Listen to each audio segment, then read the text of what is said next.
कस्तो छ हजुरलाई? बाबा यो औषधि न यो औषधि न बाबा फेरि यो औषधि किन हातमा बोकिरहनु भएको छ? नखानु भनेको होइन यो औषधि।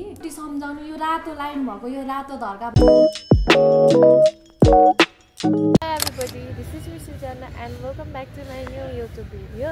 अनि आज चाहिँ हामी हामी जहिले हामी भन्ने बानी भएर अहिले चाहिँ हामी भनिरहेको छ क्या मैले।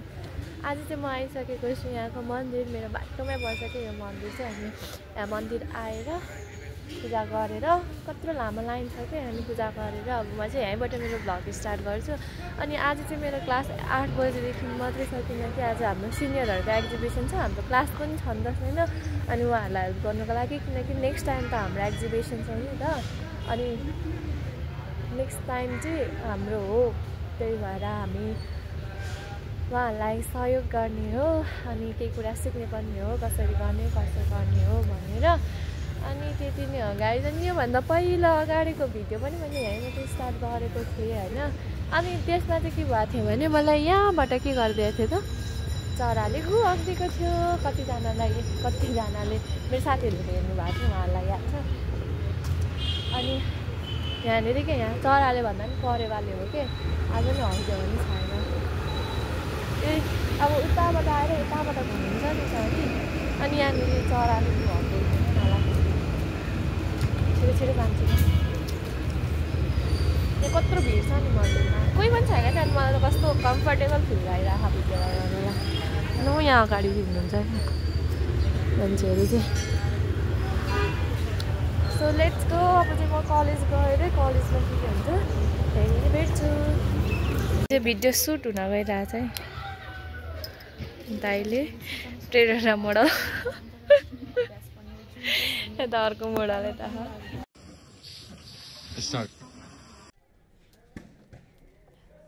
रेड लाइन के हो? ट्याब्लेट स्ट्राइपमा भएको रेड लाइन रिलेटेड समस्याहरूलाई फार्मेसिस्टहरूले के हो त्यसपछि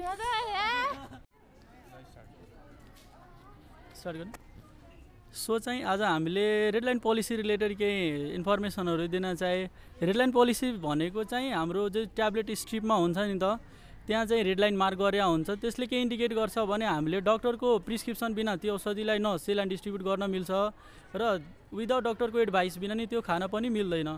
यो चाहिँ रेड लाइन पोलिसी चाहिँ मेनली एन्टिबायोटिकमा हुन्छ, जसले के प्रिभेन्ट गर्छ भने एन्टिबायोटिक रेजिस्टेन्सहरू प्रिभेन्ट गर्न मद्दत गर्छ। एन्टिबायोटिक रेजिस्टेन्स भन्नाले हामीले ब्याक्टेरियल इन्फेक्सनले गर्दा जुन हामीलाई रोग लाग्छ नि, त्यो कन्डिसनमा हामीले जुन एन्टिबायोटिक युज गर्छौँ त्यसको डोज कम्प्लिट भएन भने चाहिँ ब्याक्टेरियाहरू स्ट्रङ भएर एन्टिबायोटिक रेजिस्टेन्ट हुन जान्छ, जसले गर्दा हामीले छिटो निको हुन सक्दैनौँ र एन्टिबायोटिक रेजिस्टेन्स प्रब्लम आउँछ र सिभियर साइड इफेक्ट पनि देखिन जान्छ।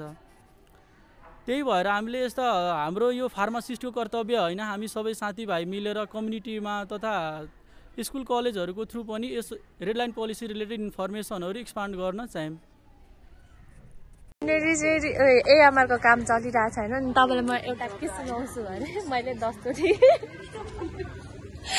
अनि भन्दा रिसाइसक्नु भयो कि मदेखि हो। हजुर हजुर रिसाउनु भएको नि त।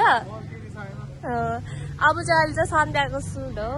खासमा चाहिँ यो भिडियो मैले मेरो उयसमा राख्न मिल्छ, भ्लगमा राख्न मिल्छ।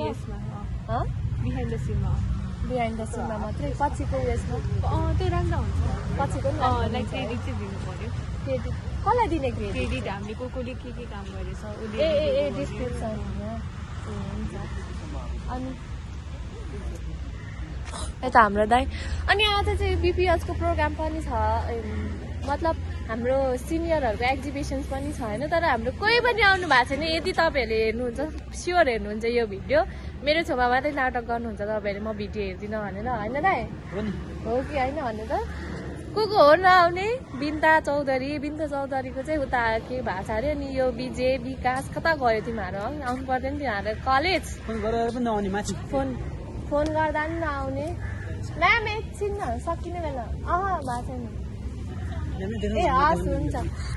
म्यामले हामीलाई बोलाउँदै हुनुहुन्छ। यहाँ चाहिँ भिडियो भइरहेको सन्ध्या। अनि यो हाम्रो नेक्स्ट सुट चाहिँ हस्पिटलमा रहेको छ जहाँनिर चाहिँ लाइक बिरामी भएको पेसेन्ट देखाउनु पर्ने अनि छोराछोरी अनि डक्टरले सम्झाइरहेको अनि एन्टिमाइक्रोबियल रेसिस्टेन्ट भइसकेको देखाउने भन्नु छ अनि म चाहिँ मेरो वेट गर्नु भनेको कति केजी रहेछु म 46 47 केजी भइसक्यो म हेर्नु त I'm so happy 47 केजी पुगिसकेको म अनि यता चाहिँ अब मिलाउँदै हुनुहुन्छ अनि म चाहिँ कम्प्लिट भिडियो हाल्नेछु अनि पछि पनि हाल्नेछु इफ भयो भने यहाँ हो देन आफ्टर यहाँ बिरामी सुत्नुहुन्छ म यहाँ छोरी यहाँ बस्छु चिसो भएको छ त्यही भएर बिरामी डक्टर एन्ड म छोरी है अनि उहाँहरू चाहिँ स्क्रिप्ट राइटर हो एकदम एन्टिबायोटिक रेजिस्टेन्स भएर कति काम नगरेर बगेको बगै भएर मृत्यु हुने सिचुएसन मलाई खोकी लागेको छ कि पेट दुखाइ मेरो पेट दुखाइ पर्दाखेरि त उहाँको सिचुएसन एकदम जटिल नै रहेको छ उहाँको चाहिँ पेट दुखाइको कारणले गर्दाखेरि जताभावी औषधि चाहिँ युज गर्नुभएको रहेछ जसले गर्दा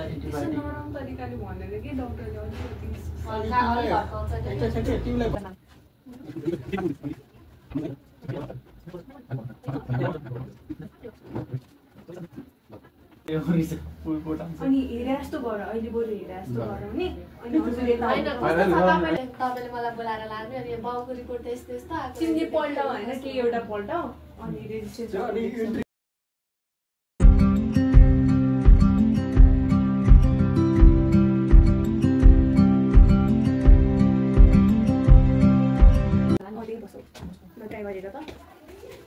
लाइटिङ कस्तो आएको छ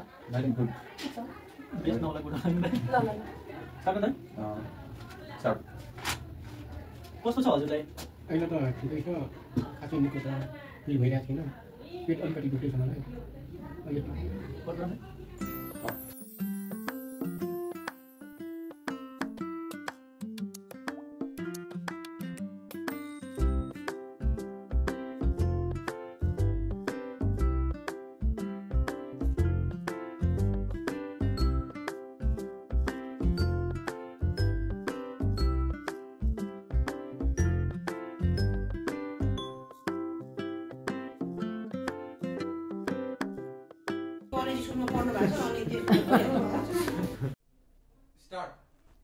एकछिन यता सुन्नुहोस् त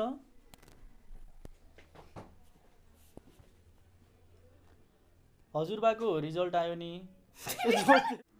बाबा फेरि यो औषधि किन हातमा बोकिरहनु भएको छ नखानु भनेको फार्मेसीबाट किनेर ल्याएको हो डाक्टर साहबले दिनुभएको हो फार्मेसीबाट ल्याएको औषधि खानुहुन्न कि डाक्टरसँग गर्छ यो त्यतिकै ल्याएर जुन पाए त्यही औषधि खाएर तपाईँलाई पछि बाबा यो औषधि नखानु बाबा यो औषधि नखानु